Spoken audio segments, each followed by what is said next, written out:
Good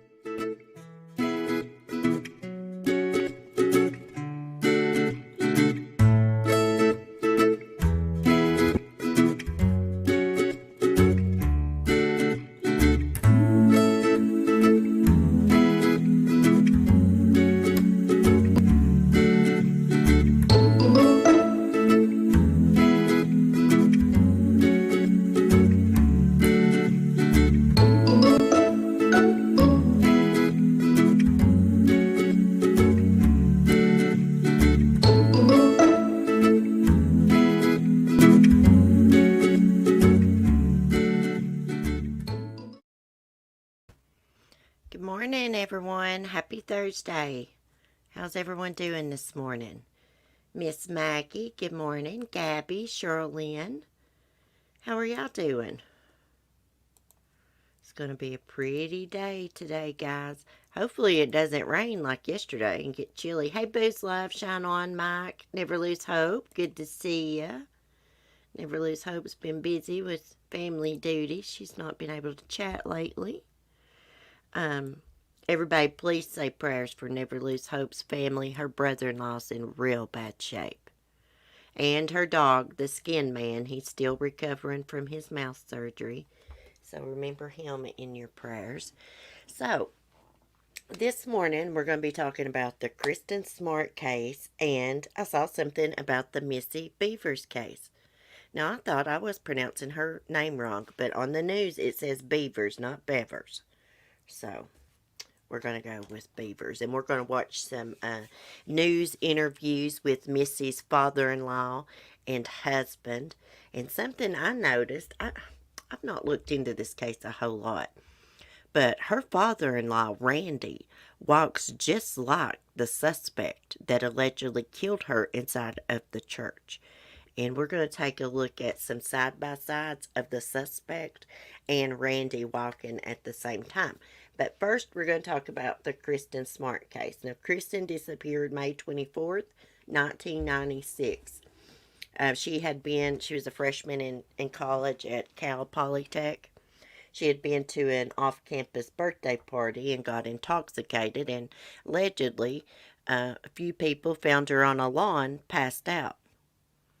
Few of the students walked her back so far, and there was a guy in the crowd, Paul Flores. He's like, hey, I'll walk Kristin on to her dorm room. But Kristin never returned to that dorm room, and she was never seen from or heard from again, and it's been 25 years. Now, Kristin's family, they did sue the Flores family. And I've got the video of Paul giving his depositions, but he didn't answer any freaking questions. He took the fifth on every question, including where he worked at, who his friends were. Just questions that weren't incriminating. If he answered them, it wouldn't even have incriminated him. Hey, Amy. Oh, no. The field theory is so old. He has been cleared. Well, yeah, he's been cleared, but I just noticed it this morning, so I'm going to take a look at it. I really, he's been cleared, but he walks just like that suspect. Okay, so let's get to the Kristin Smart case. Hey, Sandy, good morning. What did I do with my article? Okay, well, let's just watch the live update instead of me having to read all this. Now, I didn't get to see all this yesterday because I did the Susan Powell case. Okay, so here is the district attorney. I had to log into my freaking Facebook. It was deactivated just so we could listen. Thank you for being here. My name is Dan Dow. That's spelled D-A-N-D-O-W. I am the San Luis Obispo County District Attorney. Where's the volume? This morning, I'm announcing the filing of a felony criminal complaint against two men, Paul Flores and his father, Ruben Flores. The charge against Paul Flores is murder. It is alleged that Mr. Flores caused the death of Kristin Smart while in the commission of or attempted rape. That is first-degree murder under California law. Ruben is charged with accessory after the fact to murder. The allegation against Ruben is that he helped to conceal Kristin's body after the murder was committed. Both defendants will be arraigned tomorrow morning at 8:30 in the San Luis Obispo County Superior Court, Department 3. So they go to court today? These charges mark a major milestone. For more than 2 decades, I wish that was louder. 3 sheriffs, 3 district attorneys, and countless investigators have worked to bring justice to Kristin Smart. The story of Kristin Smart has touched us all. The story of her enthusiastic spirit, her experience as a Cal Poly college student, her wonderful family. Her story has filled us all with determination, and as her family has long become a part of our community. Today, we mark the very first move to bring justice to Kristin Smart, her family, and to the entire community of San Luis Obispo County. This month, April 2021, we celebrate the rights of crime victims. It's a reminder that we are working every day to help victims and their families to achieve justice. The system has traditionally been called the criminal justice system. I think it's more properly called the criminal and victim justice system, especially during this month, so that we never diminish the importance of keeping victims' rights at the forefront of our criminal system, of our justice system. Kristin's family has been incredibly gracious over the last 25 years. They have willed this moment to happen, and we owe them a debt of gratitude. Over the past 24 plus years, there have been 3 sheriffs, as I mentioned, 3 district attorneys, all involved in wanting to solve this case. And we are grateful for the very hard work of the Sheriff's Department, all of their personnel, the investigators, especially lead detective Clint Cole, who's on the case now. They have persisted to bring us to the point where now they are confident that they have enough evidence to make the arrest that they did yesterday. The district attorney's office team has now carefully reviewed the case and concluded independently that we do have enough evidence to go forward and prosecute both Mr. Paul Flores and Ruben Flores. To my right is Deputy District Attorney Chris Puvrell. Chris is a very experienced prosecutor handling many very difficult cases, including multiple murder cases. He is our lead prosecutor, leading an exceptional team as we go throughout the court process. Finally, I want to conclude with, as with any criminal case, our investigation is always ongoing up until the very end, until the case is resolved. And so we want to put out today a request for information from the public. We are seeking the public's assistance in providing any information about this case or information on other potential crimes believed to have been perpetrated by Paul Ruben Flores, including assaults or other acts. Paul Flores was known to frequent bars in the San Pedro area from 2005 until the present day.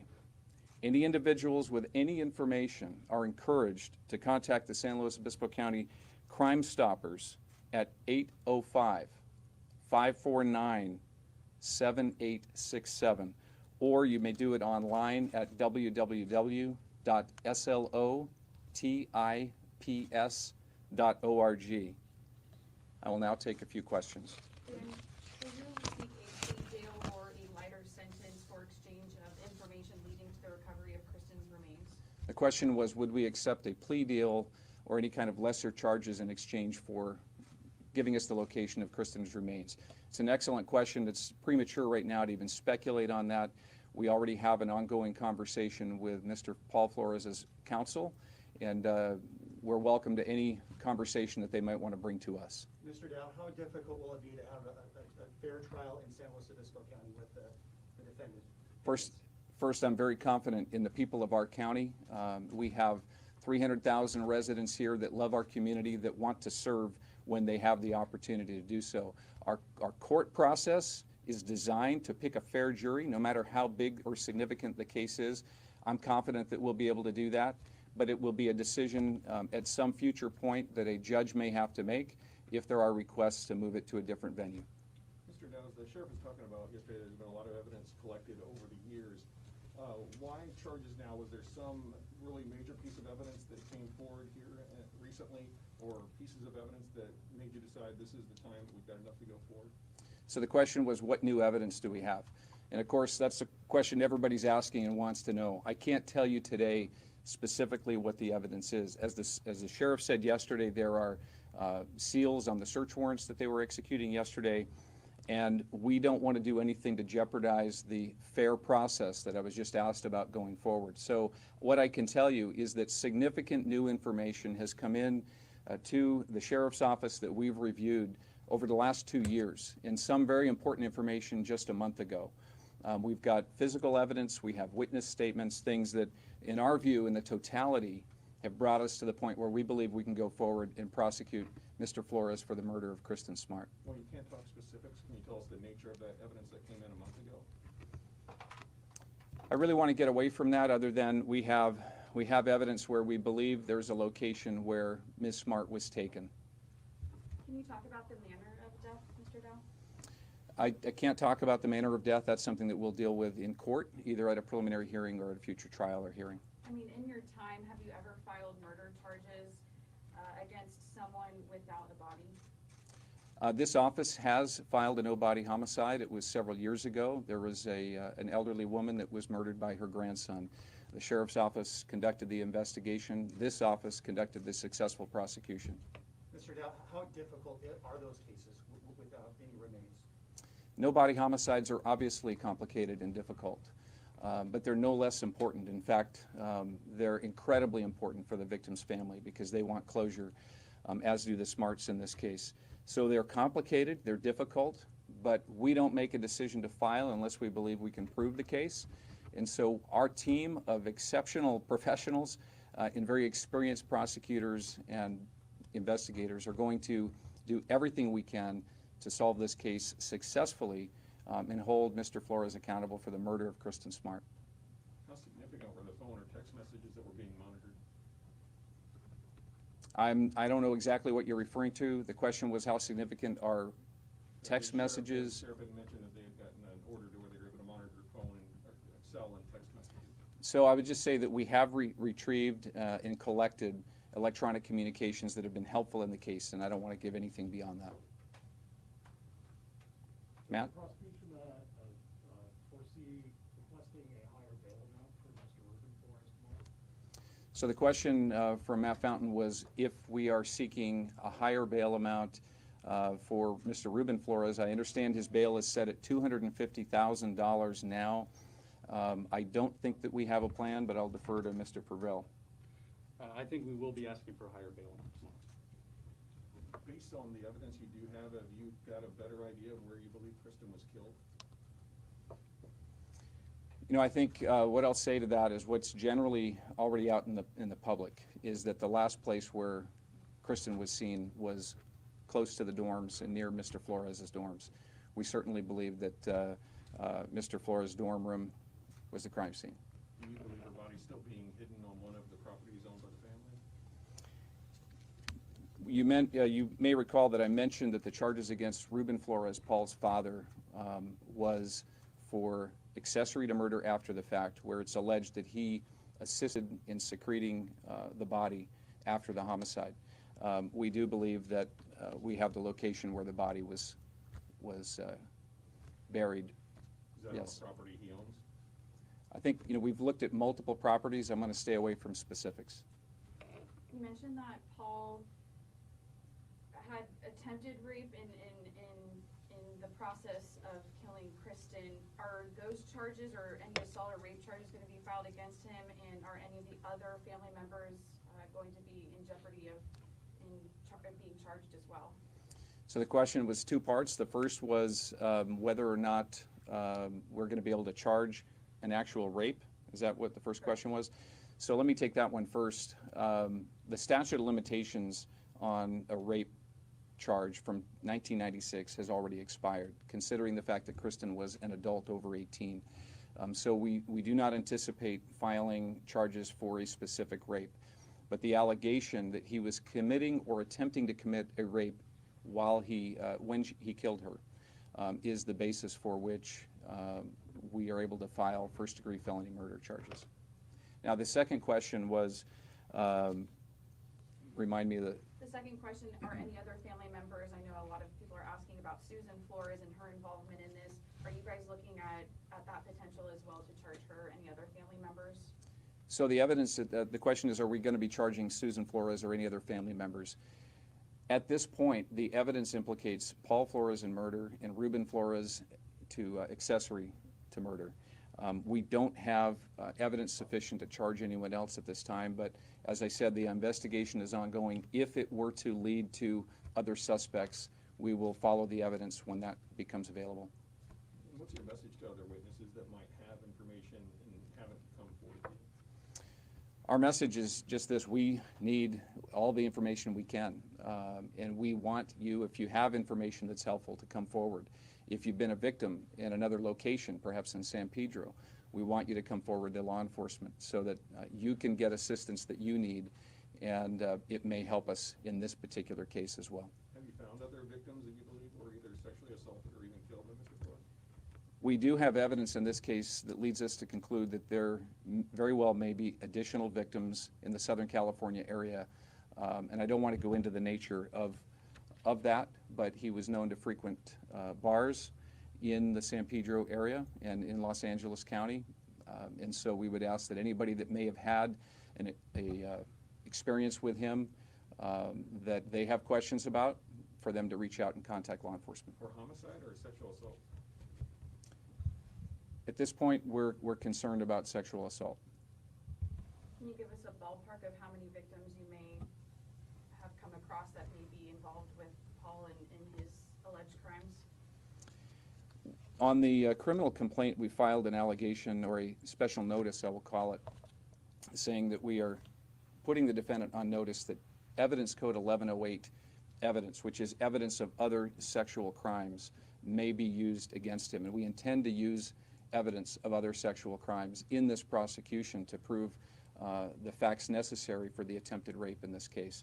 So based on that, I can tell you that we do believe that we have evidence that we do believe there are other people that are not yet identified that have had some kind of a criminal act perpetrated on them by Mr. Flores. And Mr. Dow, understandably, legal proceedings are long, the court process. When might we see, at best case scenario, this go to a trial, jury trial? You know, the criminal justice system is continuous. It plods along. The defendant has particular rights as to timing. The defendant will have a right to have a preliminary hearing within 10 court days, which is 14 days, calendar days. So he would have a right, if he didn't waive it, to have a preliminary hearing begin 2 weeks from tomorrow. In cases like this, typically they take much longer, but it's up to him and his attorney to decide what position they want to take on that matter. I really don't want to speculate. My commitment to the Smart family and to the community is to put every resource that we have behind Mr. Purvell and our prosecution team to bring justice for Kristin as quickly as we can without violating any of the accused rights, making sure that it's a fair process all the way through. My last question for you, Mr. Dow. This is, nearly a 25-year-old case. When you are going to be calling witnesses to the stand during the trial, are you concerned at all about memories that have faded since the case has elapsed over, nearly 3 decades? So the question was, are we concerned about memories fading when it comes to going into court and having witnesses testify? Of course, we're always concerned about those sorts of things. We have ways of working on that, ways of making sure that witnesses' memories can be refreshed through police reports and through things like that. And so we will use every means available to us to ensure that we can present the very best case to ensure justice for Kristin. Matt? Paul Flores was recently arrested for being a felon in possession of a firearm. Are you able to tell us at all about his past criminal history or what that felony might have been? I believe it's been publicly reported that his prior felony was driving under the influence. Okay, so that's quite a long press conference. We'll stop it right there. It's about over with. But basically, what they are saying is they think that he, basically a serial rapist, that he has other victims. Because I'll tell you, if you'll rape one person, you'll rape another person. And if I'm not mistaken, I just read, let me find it, that he was accused of sexual assault before Kristin disappeared. Let me just find it here. I saved it this morning. So they think that he got Kristin into his dorm room, attempted to rape her. I wonder what leads them to believe that he attempted to rape her, because he's not talked to police.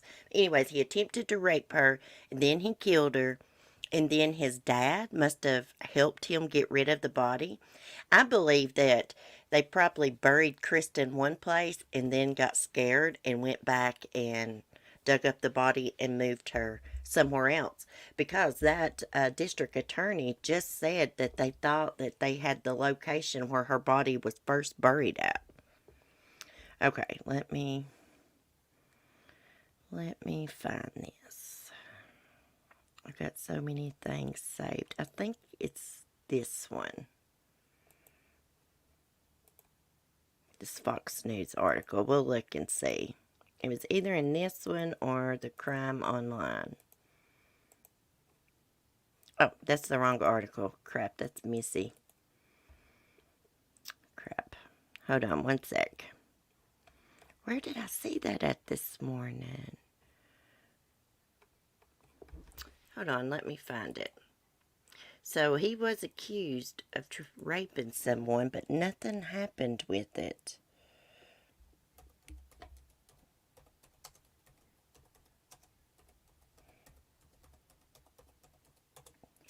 One sec, guys.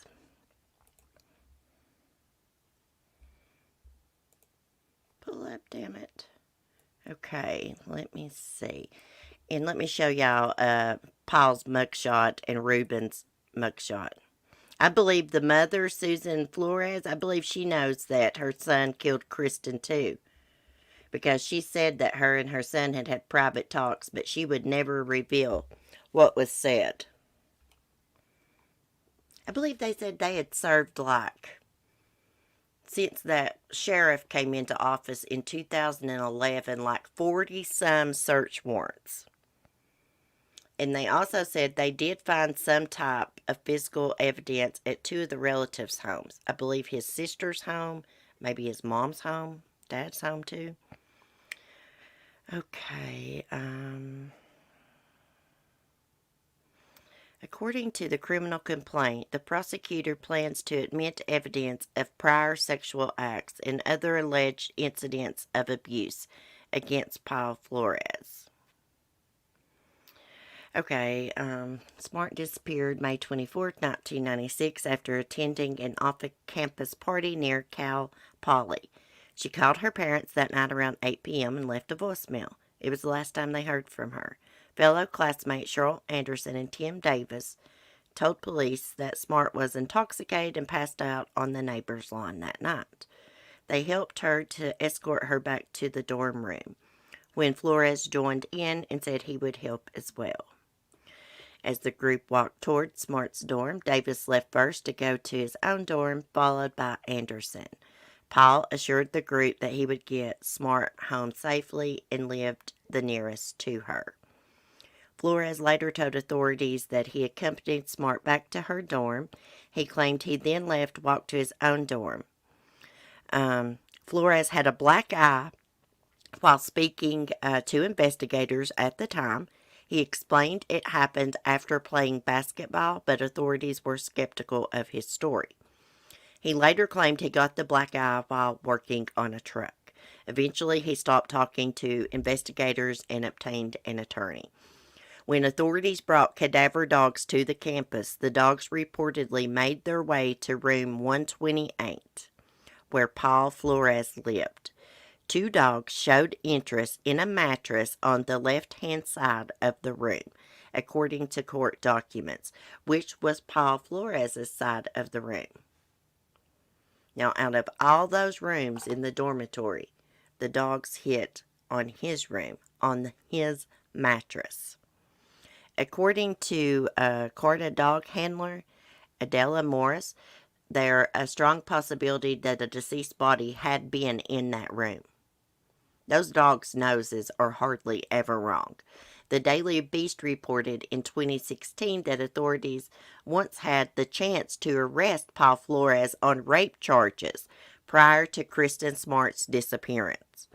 Additional women reportedly came forward afterward and said Paul Flores also sexually assaulted them.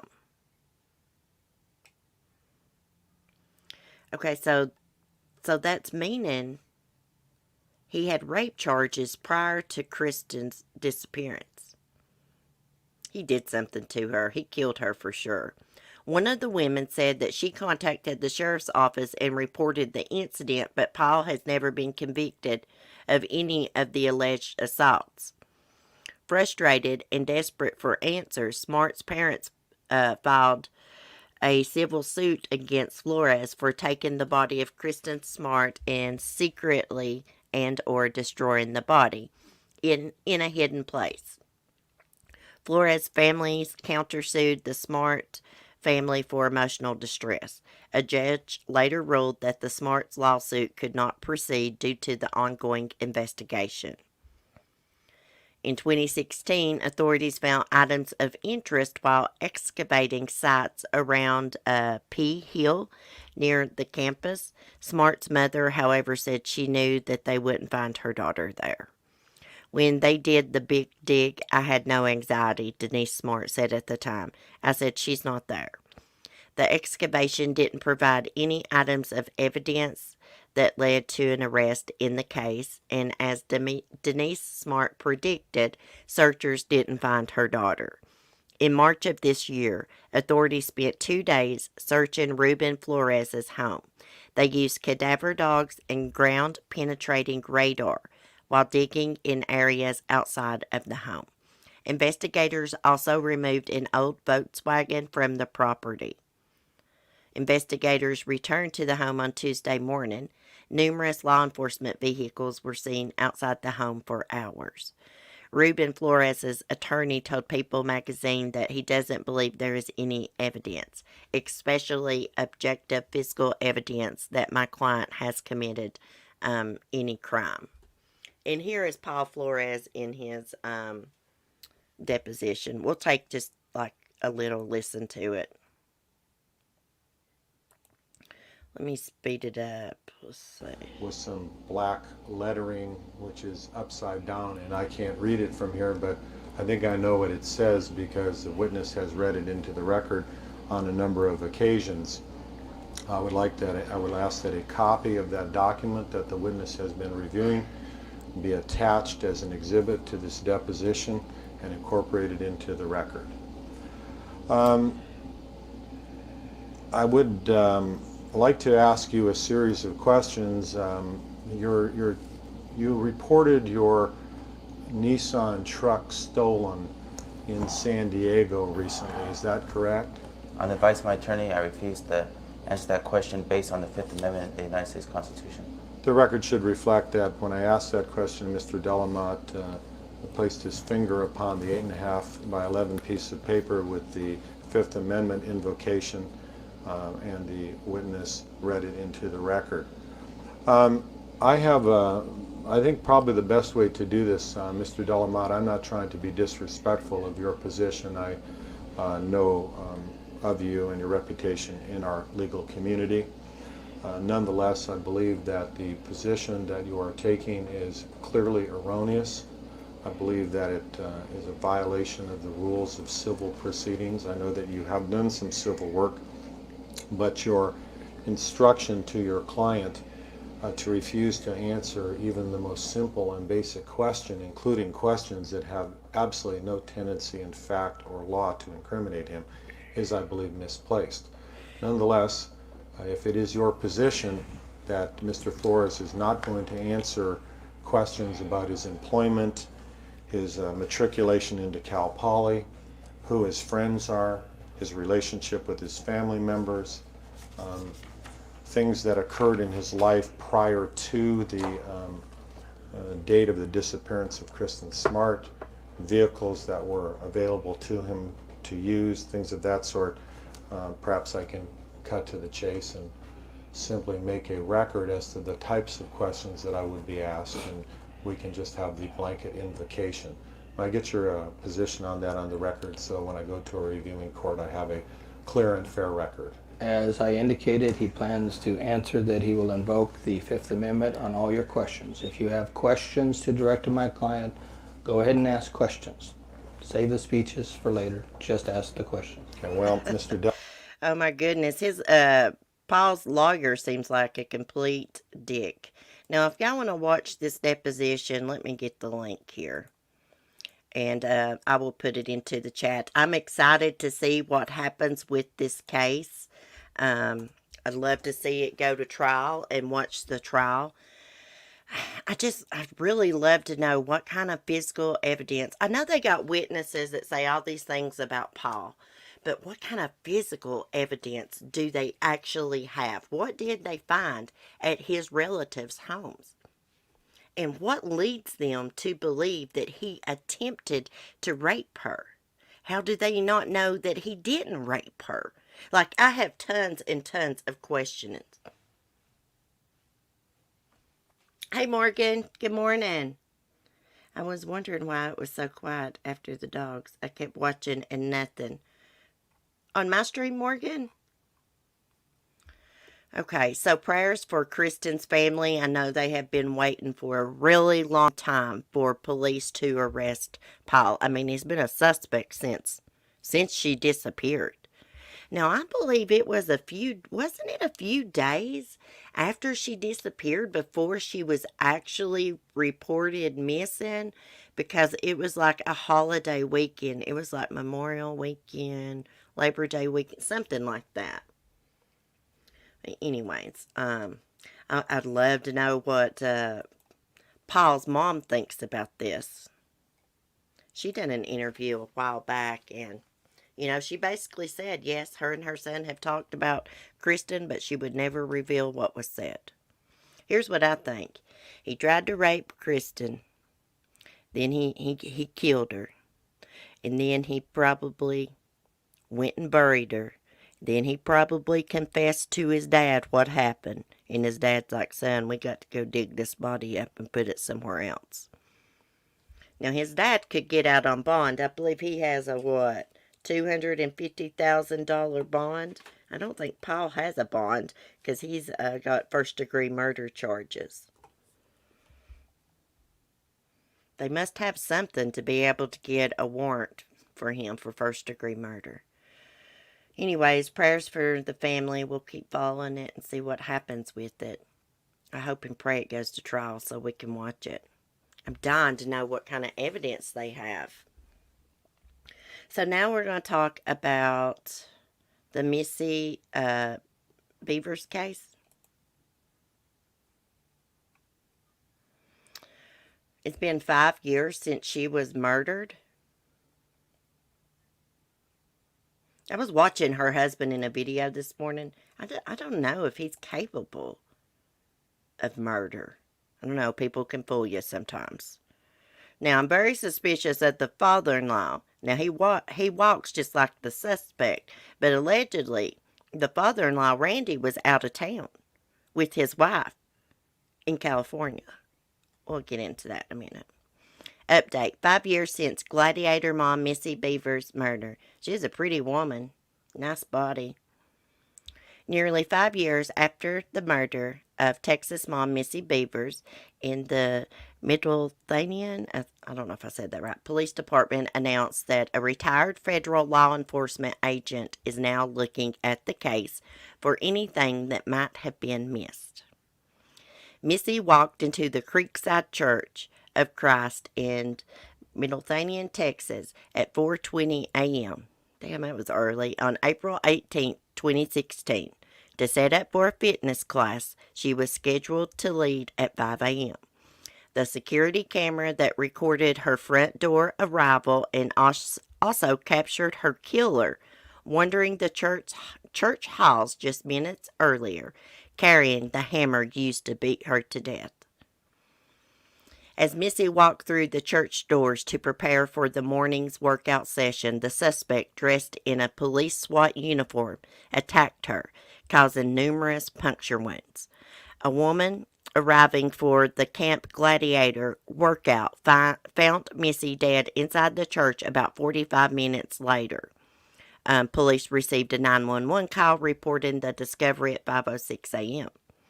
Missy, a mother of 3, died from puncture wounds found on her head and chest. Nothing was taken from the church.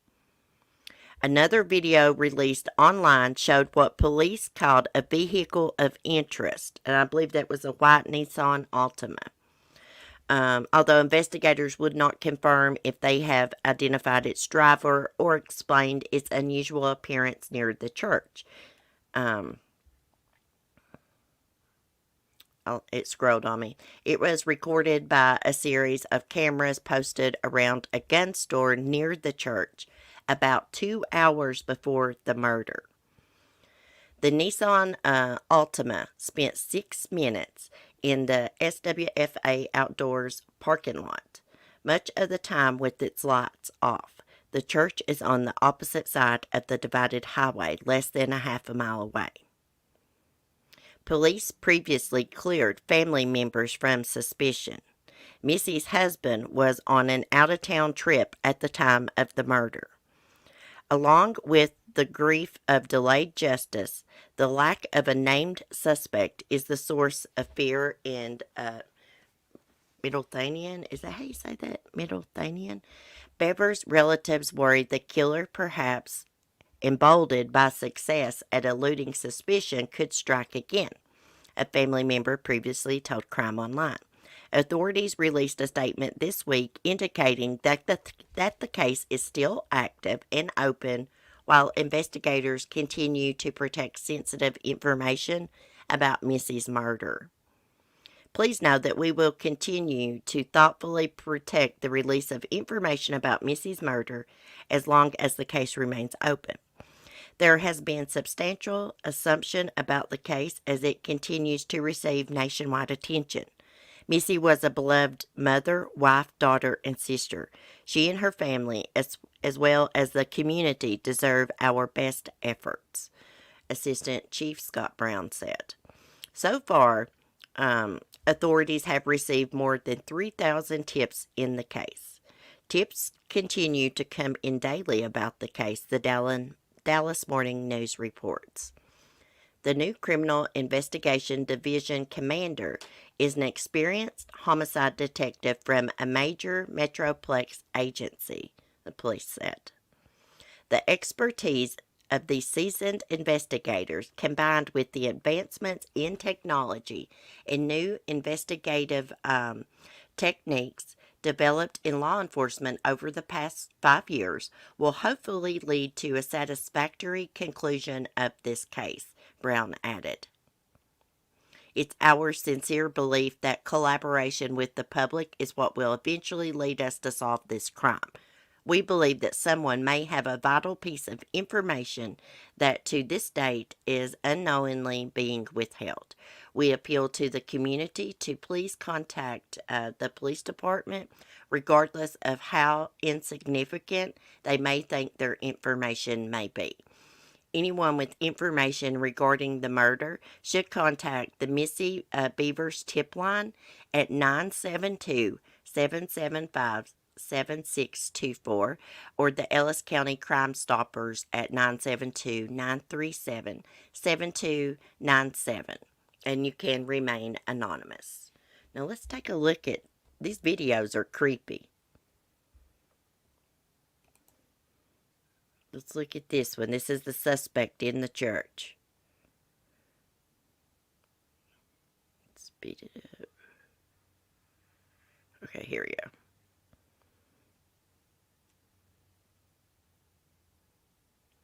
Just walking around in the church. I wonder if I can go to full screen. I hope it still shares. Okay.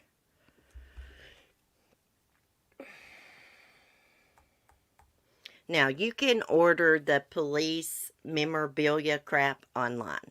You can order a gun holster, a bulletproof vest, the helmets, the whole get-up, boots, everything online.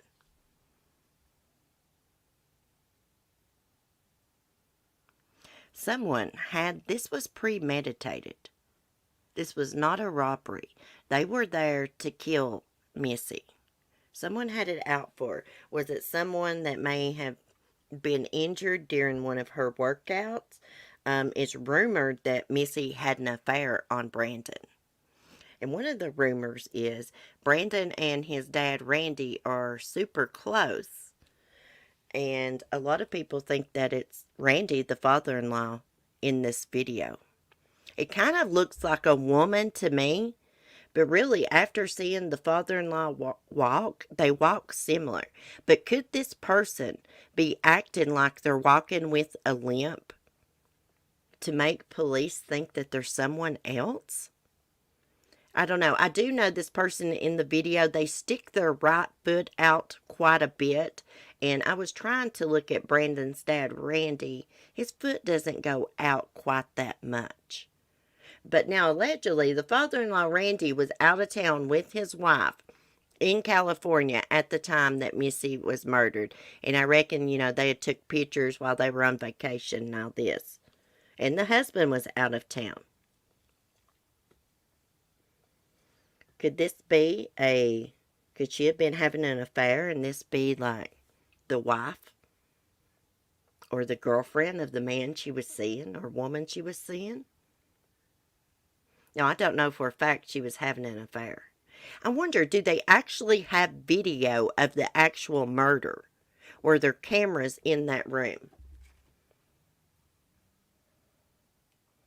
Okay, let me get out of this. Let's look at the car. So this car was what, about a half a mile away? It is pretty suspicious to be there like, what'd they say, 2 hours before Missy arrived at the church? I'm sure police have looked up to see who all owns white Nissan Altimas in the area. You would think so. There's probably quite a bit in the area, to be honest, though. So there's the car, and it just goes there and parks with its headlights off. Could this have been someone traveling and they was tired and just decided to pull over? Possibly. But it actually could be the murder suspect scoping out, parking away from the scene of the crime. I wonder if it shows anyone getting out.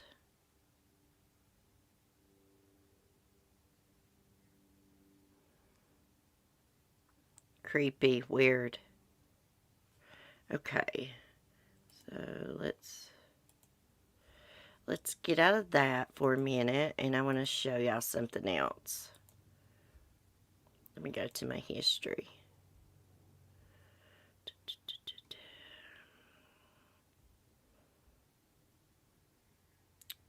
Let me find it here. Pause it. Screen share. Could this father-in-law have got back from California to do this murder? No, we're going to watch and see here.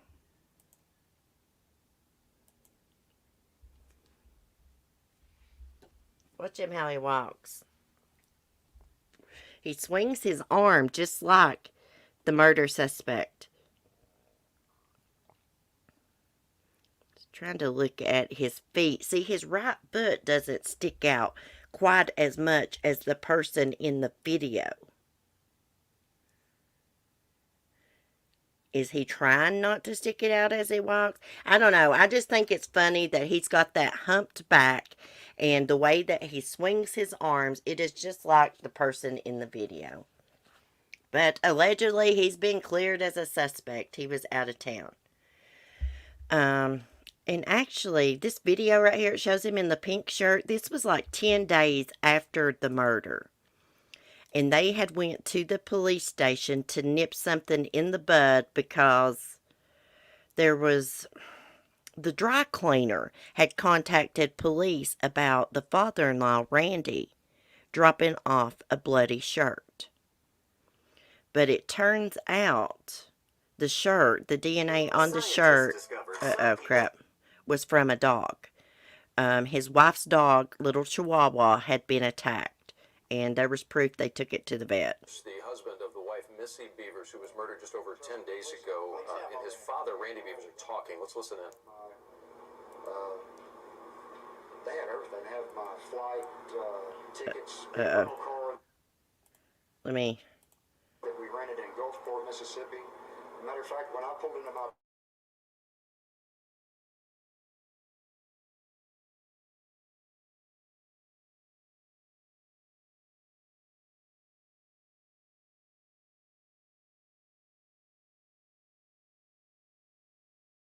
Just a mistake. The what? For sure. The dry cleaner listed your shirt with the bloodstains on it as a woman. Well, my wife's white shirt had bloodstains on it too. So both of us had bloodstains on her shirt and mine. So because it, So there are 2 shirts of blood on it. Yeah. The one only listed one. The one only listed one. Where's the other shirt? The dry cleaners. So the dry cleaner calls and says there's blood on. I don't know what I don't know the conversation between the cleaners and the police station. Okay, I don't know that conversation. But you're saying there's blood on 2 shirts. There's 2 shirts that's got blood on. Okay. And then, Randy, even though it's brought you this attention, would you say that you're glad that they're looking so closely? You better at all believe of it. this? You better believe it. You better believe it. If they weren't, they wouldn't be doing their job. Okay, so by them doing this, it tells me that they're being diligent and doing their job on any tiny little whatever comes across is being looked at, and it should be. So that's great. Do you have a photo of that Chihuahua? I know I keep a lot of photos of my dog. No, my wife would have, but I don't have one. But but it's just a little. that was like that dog was her. That dog was a very precious animal to her. Yeah, it was. Very. What's his or her name?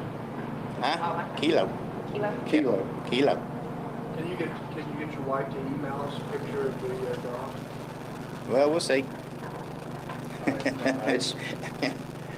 Did you guys talk about anything else with the investigators other than the shirt and the dog today?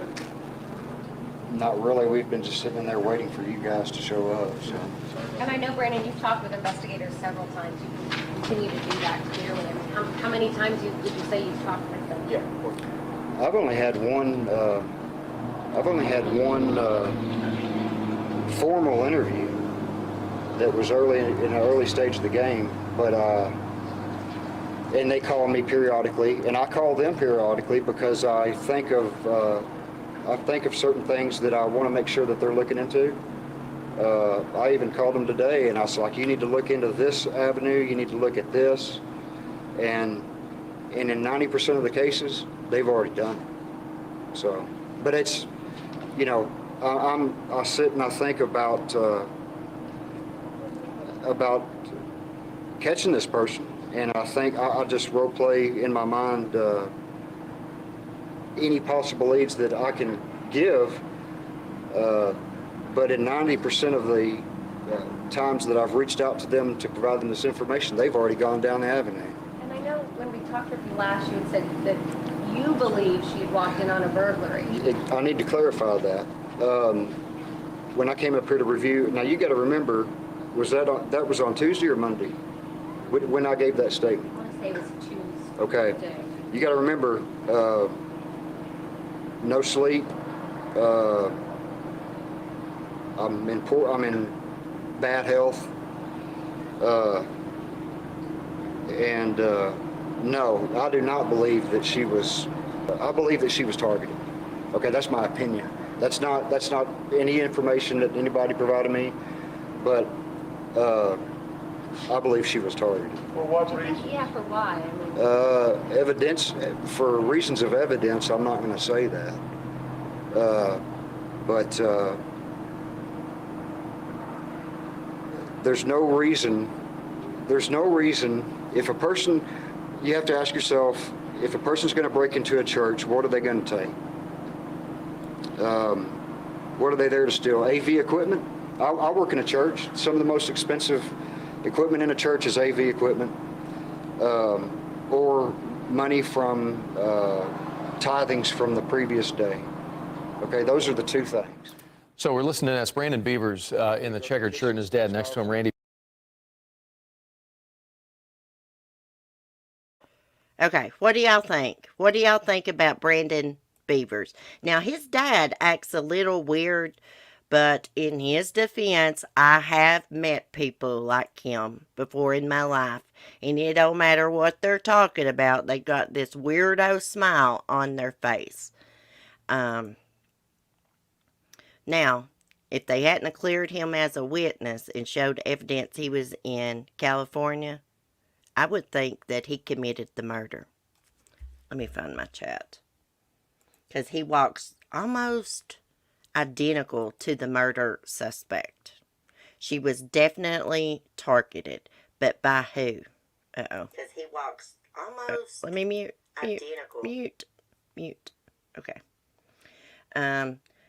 But I was watching someone's video about it this morning. It was a couple that does true crime, and the guy was saying, could this suspect have intentionally been walking like that with the right foot kicked out? Now, a doctor took a look at the video, and it was her opinion that this person had an injury at the time, or they had had an injury that didn't like heal up right, and so they walk with the limp. I actually walk with the limp. My damn foot don't stick out like that, but I limp a little bit. And even when I try not to limp in public, because I'm very self-conscious about it, even when I try to walk right, I still, you can tell, I walk with the limp. I try to use a buggy, a cart when I'm out, like at Walmart and the grocery store, so I can stand sturdy and not walk right. People will randomly walk into a church. This person knew what they were there for. I mean, they had a hammer in hand. They were scoping out the place. They knew that she would have been arriving there soon. And here's something else about Missy. Missy was very active on Facebook. At any given time, you could have looked at Missy's Facebook and figured out exactly where she was at. That is so dangerous to do that, guys. Posting your every move on social media. Oh, I'm at this place. I'm at that place. There's weirdos in the world. Killers in the world. Monsters. Evil people. They will track you down and kill you. It happens all the time. But man, something does seem off, Morgan. I just, someone was in the chat when I first started this morning. They was like, oh, that theory's done been went through. But that doesn't matter. That doesn't mean he was really the father-in-law was really in California. Just because they produced some pictures. Something's not right with that. I was listening to that video this morning, and they were saying how close that Randy and Brandon were. Of course, they're father and son. A lot of people are close like that. But they said that Randy was very upset when Missy had this alleged affair. I'm not going to say she had an affair because I don't know. We're just going to say alleged. They were lying in wait for her. Yes. Now, I used to think, oh my gosh, that's a woman with like a humped back and a flat butt and a big old belly. Now I'm not so sure. If we go back and watch that video, you can watch this man's arms swing just like that suspect. And in this video, it almost looks like he's trying not to walk with a limp. He's trying not for his foot to go out to the side. We're going to watch this again. Hold on. Even Brandon said they should not clear anybody as a suspect right now. Now, I just don't think the husband's involved. Now, I could be wrong. He seems like a pretty good guy to me, pretty honest guy. I could be wrong. Okay, let's watch this. They need to move that damn banner. We could have seen it better. He swings his arm when he walks, just like that suspect. Watch him. He's got the hump back. Just like the suspect. Look at that hump back. Now, they probably had a bulletproof vest on, making it stick out more, but you can tell they got a hump back.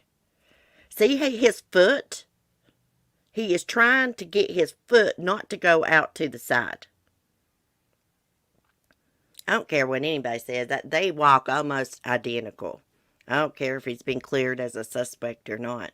It's my opinion that they walk similar. And I do not believe in coincidences when it comes to true crime. Now, the bloody shirt they had, they done tested on that, and that was from a dog. And the vet proved that too, that they took their dog to the vet. And it had been attacked and killed. So I'm just wondering, what are they doing walking around this church opening up doors? Do they not know which room she's going to be in? Or are they looking for other people in the church? Make sure they're in the clear? I mean, what is going on? They just keep walking aimlessly around the church, kind of like my schnauzer does around the house. Man, he walks so much like that person and looks like him. He's got the same build, the humpback and everything.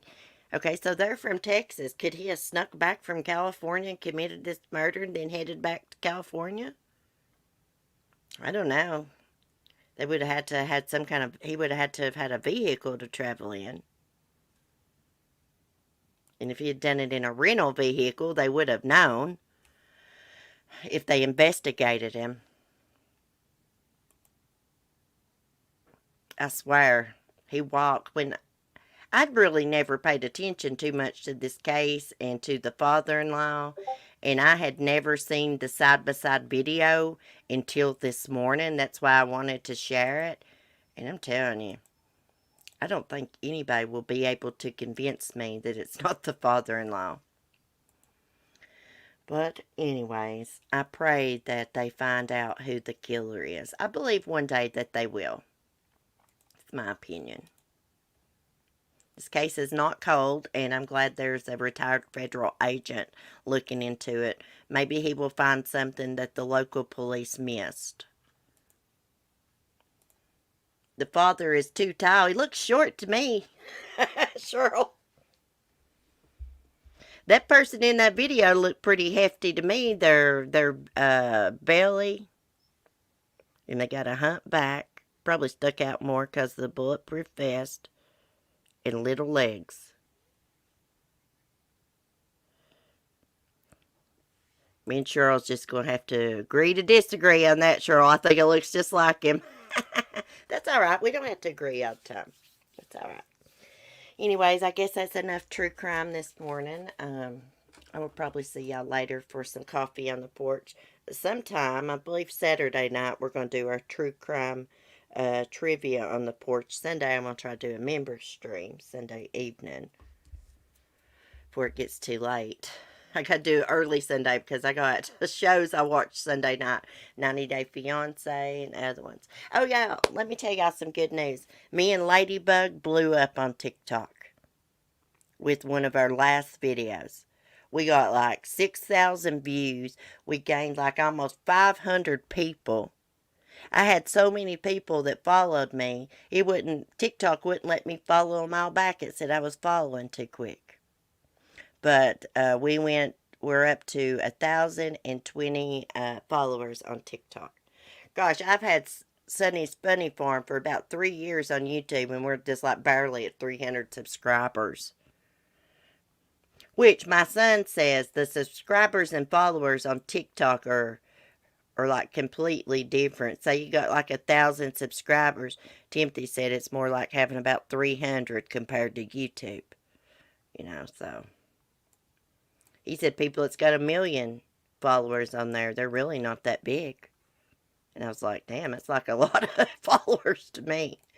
Yeah, one of Lady's little short videos where she's talking dirty. Mark gets on to me for doing those videos, by the way. He says my dogs are too pretty to be talking filthy. Hey, they're funny videos, I think. I can't talk filthy because I don't like it, so I can talk filthy in my little short dog videos. Oh, but anyways, y'all have a good day. Thanks for chatting. Thanks for your support. I will see y'all in a little bit for some coffee on the porch. I'll probably try to find us a hot topic this evening to discuss at first. That way we can have something as a conversation piece, and I'm just not there rambling on about nonsense for an hour. Cheryl T, I love your TikTok. Oh, I love TikTok too. I got to do a John Deere lawnmower TikTok video. I'm gonna write that, John Deere. Do y'all know that stinking Mark yesterday? Y'all know what he said to me? Oh, it's dangerous riding a lawnmower up a hill. You know why he said that to me? Because he don't want me riding his stinking lawnmower. His new lawnmower. I got news for him. I'm riding it anyways. And I told him, I was like, I didn't plan to mow the hill, but I wanted to mow the front yard where it's flat. Can a mod drop TikTok if they have it? Oh, let me get it, Morgan, before I get off here. Let me get my TikTok. Let me get on to TikTok here. I love TikTok. Makes my day seeing all them hot men. And all the cute animals. How do I share my own link here? Share link. Let me see. Manage accounts. Oh, share profile. Here we go. Copy link. Okay, 1 minute and I'll get it to you. Yeah, follow us on TikTok. It's Sunny's Bunny Farm 2020. I didn't know a good name when I started out on there, so I just did that. TikTok makes my day. I watch all kinds of little pigs on there, pot-bellied pigs, hot-ass cops. I'm talking about sexy cops. Cops that you're like, hey, cuff and stuff me, bud. That sounded bad, I know. Strip search me, honey, you sexy thing. I told somebody the other day, well, I think I said it in Discord. I shared a hot video of a hot cop, and he was like, on the fugitive SWAT team, and I was like, I'm going to break the law and go on the run, and hopefully this hot cop cuffs and stuffs me. That sounds so horrible when I say it, but I don't mean it like in a sexual way. I mean, maybe I do. I don't know. I'm getting off here. I know, I'm a mess. I'm obsessed with hot men. I always have been, y'all. I know, I seem all sweet and innocent on here. I'm really... I mean, I am sweet, but I'm not all innocent. That's for sure. But anyways, I'll see y'all this evening. Have a great day. Be safe, be kind, and peace.